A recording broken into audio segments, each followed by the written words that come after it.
Hey, I just wanted to chime in here real quick because I see a lot of people are discussing Matthew's recent article. There's a few things that I do want to hit on because I think it needs to be said. Some people are coming out saying, oh, I used to be really good friends with Matthew. So I'm going to go ahead and publicly critique him. This is not really about you correcting your friend, because if you were, you'd be doing Matthew 18:15, and you would be going to him in private. And it's not like you didn't have your chance to talk to him about this. I mean, he did this talk in, was it 2023? Like in October at the conference, and then it was released on YouTube in November. Why didn't you talk to him about it then? And if you did, and you still have a problem with it, I don't even understand what the problem is for you or anybody that is critiquing him, because when he's talking about queer theory, he's not saying original ideas from his mind about what queer theory is. He's defining it by actual queer theorists. He quoted Anne Marie Jagosi and David Halperin and Judith Butler, and I think it was it Gail Rubin? I mean, so many different people from their own mouth about what queer theory is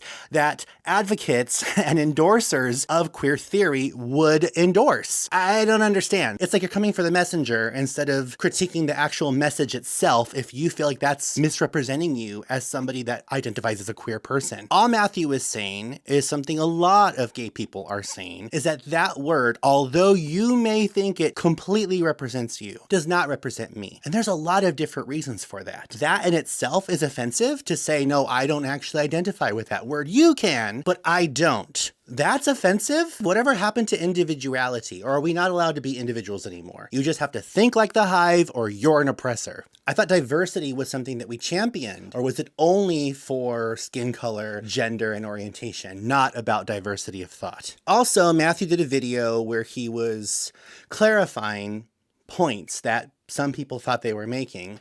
And even though I thought that was very admirable, because he wants to show people that he's fine with feedback, even if it's not in agreement with him. But the first two critiques that he was getting a lot that he felt like he needed to clarify, I didn't even see as valid, because there was nothing he said about wanting to separate the T from LGBT. I mean, the idea that trans issues in itself is somehow supposed to be mixed up in all of this is quite ridiculous. He was very intentionally clear that this is about the word gay and the word queer, that not all gay people, including himself, he owned his own voice as a gay person, that not all gay people identify with the word queer. That was it. It wasn't about trans people. It wasn't about intersex. It wasn't about pan people or asexual people. He wasn't speaking for those identities. He was speaking for himself as a gay man. The fires that people were starting were not his to put out, but he put them out anyway, or at least tried to show that he is not afraid of having conversations about this. And still, that wasn't enough for a lot of you. I also find it really interesting that people are like, he's trying to pander to conservatives,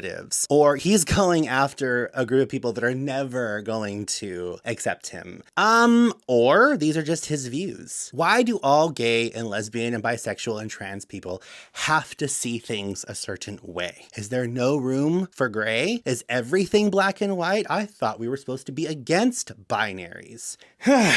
And to be honest, I'd be a little careful with criticisms like that, because if you're projecting onto somebody that the only reason that they have the views that they do is because they're trying to appeal to a certain group, that might just be you, babe. That might be why you have the views that you do. Some people are individuals. Some people have the views they have, not because they're trying to people please or because they're trying to appeal to their perceived adversaries, but that's just because that's who they are. Maybe these are just Matthew's views because these are Matthew's views. Go figure. And if I can get really real for a second, I think the hate and the vitriol that Matthew is getting because he made a distinction between those that identify as gay and those that identify as queer is kind of the proof that the distinction is not only valid, but necessary in the first place. I mean, think about it. If it means so much to you to be acknowledged as queer, but it doesn't mean a lot to someone like Matthew or even someone like me, isn't that a difference? You agree with Matthew that there's a difference there between the both of you who may also identify with the word gay. That's all he's saying. So why all of the venom? Why all of the anger when he's just clarifying that word doesn't resonate with me? And it's fair because it's bigger than just the identity. There's a cultural shift going on right now. And it's okay to say, hey, that's not what resonates with me. I accept those people. I'm not policing them to be able to say that that's how they feel about that word. It just doesn't speak for me. But it's getting so loud